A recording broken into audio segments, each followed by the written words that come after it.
All right, so let's wrap up with why everybody turns on the NHL every single night, and that's shot blocking, obviously. Jacob Trouba, Jacob Trouba, Nick Bonino, huge contributors to shot blocking this year. Came to a fold last night as well against Detroit. 2 huge shot blocks at the end by both Gaudreau and Jacob Trouba. Just how much of an emphasis this has become on this team, and I guess you can call it, for a lack of a better phrase, an epidemic, these shot blocks for the Rangers this year. Listen, if you can get in front of it and not let it get to your goalie, and you're going to get a clean block on it so it doesn't deflect to a different area, do it, right? I mean, the block that Trouba had, I think it was on DeBrincat late in the game, really, like with like 10 seconds left in the game against the Red Wings. Perfect block. He's in good position. DeBrincat's a terrific shooter. Great shot, right? And DeBrincat's in a prime scoring position. Trouba knows if he goes down, he can get that shot. You got to lay out and do it. Why let it get to your goalie and take that chance? Shot blocking is, people sometimes say like, oh, shot blocking is an art form. I've heard that before. No, it's not. Like, shot blocking is get down, get dirty. There's no artistic element to it. It's just get down, get dirty, and hope it doesn't smash you in the face. But they do it well. And Trouba's played really well this season. I got to give that guy a lot of credit. I mean, he plays really well. And I said it last night in the press box. I said, if I was a player on the other team and Jacob Trouba came on the ice, the first place I'd be going is right back to my bench. Well, don't talk about artistry and Jacob Trouba together. Apparently they didn't like it too much in Pittsburgh.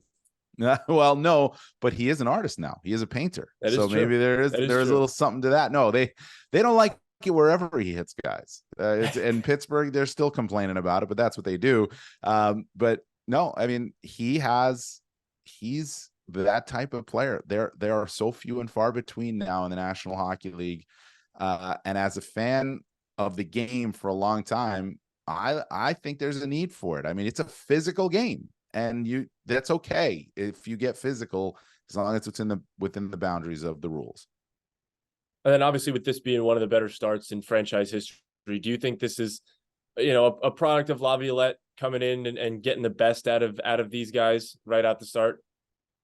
This is what Peter does. I mean, this is his track record. He goes to a team and that team gets an immediate bump, because what he does is he typically will take over for a coach who has either, maybe lost his way with that team. The message isn't getting through anymore, and the structure breaks down. And he will come in and he's got very clear structure on how he wants his team to play. There is no bending those rules. If you're going to play, you're going to play that way. If it's a 1-3-1 through the neutral zone, whatever it is, man-on-man defense, defending in the D zone, and the guys buy in, and they buy in. Like, he's a very good coach. There's a reason he is one of the top coaches all time in the National Hockey League, and the Rangers are getting that bump. They are understanding too, and Mika Zibanejad talked to me about it last night after the win against Detroit. They're understanding what makes them successful, and what makes them successful is playing the way that Peter Laviolette is coaching them to play. But he's done this before. We've seen this bump before from the teams that Peter goes to. It works. That's why they hired him. All right, Dan Rosen, thank you very much for joining us. Appreciate you taking the time out of the day to come and talk with us. Yeah, I appreciate it. Thanks for having me.